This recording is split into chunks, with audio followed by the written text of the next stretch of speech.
Hey everyone, it's Hydrofoam here, and today we're going to be taking a look at all of the items that have been added into Minecraft 1.17 right up until now. And so we're firstly going to be taking a look at this test. But before we begin, make sure to leave a like if you enjoyed this video and push that red button to subscribe if you enjoy more showcases just like this one. And now let's begin. So firstly, we're going to start off with the copper ingot, which is basically the block, the item that everyone knows. You basically smelt the copper ore and then you get the copper ingot. And over here, we have something a lot more interesting, which is the lightning rod. So now, even now, like many players in Minecraft prefer to use wool for the roofs of their houses, all right? And so for that very reason, when thunderstorms occur, usually there's a fire and their whole house gets burned down, which is really sad. And so for that very problem, Mojang had implemented this, the lightning rod, all right? So basically what happens, you place it on the roof of your house, and whenever there's a thunderstorm, all of the lightning gathers within this. Now, of course, you cannot harvest the lightning as of right now, and that's about where the use of this is. Now, secondly, we have something a lot more interesting, and that is the spyglass, all right? So now I did make an in-depth review of this. Go ahead and check that out, link on top of your screen. But anyway, so the spyglass it just basically has one function, and that is to look at faraway stuff by right clicking on your mouse, all right? So just click right click, and then you'll get this GUI. Now one feature that I wanted to implement was, these black bars on the side. I wish they could show the distance of the block that was away, or if you're looking at a mob, so say a zombie, it could show in this black bar also over here, and how many blocks away it is from us. That would have been really nice. And now over here, one of my favorite stuff, this is a powdered snow bucket, and you basically right click on it and boom, so this spawns. And now this is actually a trap block, as you guys can see. So this is an invisible block, this is a trap block. So basically if I go on it like this, I'll fall down just like gravel, not like gravel. I don't think there's anything else. And you also get this frozen effect, all right? So you get this frosty effect and you feel like you're sinking, kind of like smooth sand. And yeah, so once you get away from it, as you guys can see, so it quickly disappears and you zoom out. You kind of zoom in when you get into the snow, which is really, really awesome. This is a really nice feature. And the only way to prevent it is by wearing any one piece of leather armor, all right? So it doesn't really matter.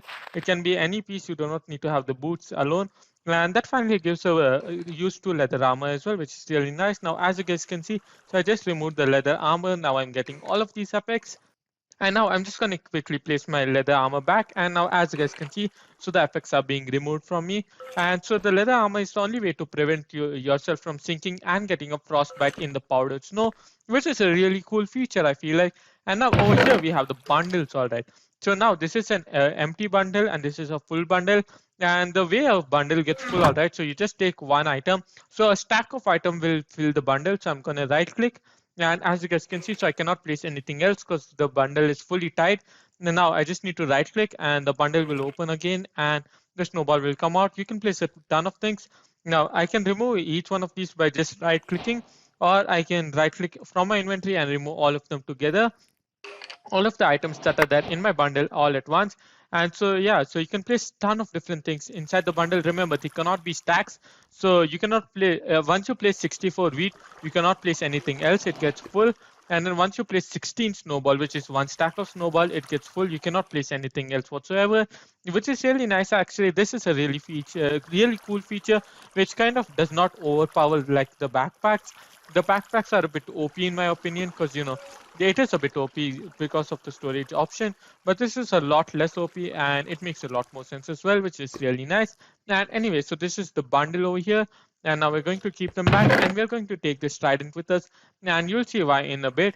But anyway, so over here we have the candles, all right. So now the candles, they are a bit interesting. So I'm just going to show you. So basically one candle emits a really less light, and then if you place 4 of them together, they emit a lot of light. So as you guys can see, so I just broke that one and all of the light is basically gone. And now I'm just going to take this, I'm going to place them over here. And then what you need, so a lot of people do not know this, but you actually need flint and steel. And then you basically right click the candle with flint and steel and boom, they are lit up. And coming to the next one, we have copper over here. Now I'm sure a lot of you guys already know about copper, so we're going to be quick. And this is the copper ore. As of right now, I haven't found copper ore anywhere in the world, like in survival, naturally generating as of right now. But hopefully Mojang should add that feature soon as well. And then over here we have the normal copper block. This is the weathered copper block. The slightly weathered copper block, semi-weathered, and the completely weathered copper block. and this is waxed copper. Alright, so if you do not want your copper to age just like these, so you can just basically wax them using a honeycomb, which is really nice. And this is cut copper, and you require cut copper to basically make slabs and stairs. You cannot make them with the normal block. And now, so we're going to head into somewhere much more interesting and exciting, which is the newly added feature. So I'm going to show you guys over here, and this is the dripstone, as you guys can see. So the dripstone, when they're placed downwards like this, all right, so the pointed dripstone, when they're placed like this, they are called stalagmites, all right. And then when they're placed up on the ceiling like this, they are called stalactites. And basically, so as you guys can see, so lava is falling, and that's why I put a cauldron down here. So basically, when lava falls from them, you can collect them in a cauldron, which is really nice. But of course, it takes a lot of time. And if there was water above, so I have replaced the ceiling with lava itself, and that's the reason lava is dripping literally everywhere. But if I were to replace it with water, then water would be dripping, and yes, the water would be collected in the cauldron, which is really nice. And now, so let's just head quickly on to the next one. And so for that, oh, all right. So this is where we are going to use the tridents, by the way. So I'm going to show you guys what you can do. So once you chuck a trident, I mean, once you shoot a trident at one of these dripstones, they basically fall off, and you can go ahead and collect them afterwards, which is really nice. And now, so we're going to be moving into something a lot more exciting now, which is the amethyst, all right? And so this is the amethyst shard, and over here, as you guys can see, so this is the amethyst geode. Now, this is not the official geode. I've just created this myself, but unfortunately, as of right now, these generated structures do not exist. This is artificially made by myself, like I said. So you need a pickaxe above iron, all right?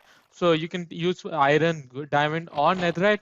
And now basically what you can do is, all right, so I'm going to quickly head into survival. And basically these huge things over here, these are the clusters, all right? So these are the amethyst clusters. And if you have selected, you can collect the clusters itself. But for me, I can just collect the amethyst shards. And all of these are basically amethyst buds and buddings. And this is the amethyst block over here. So you basically use four amethyst in a crafting table to make an amethyst block, as you guys can see over here.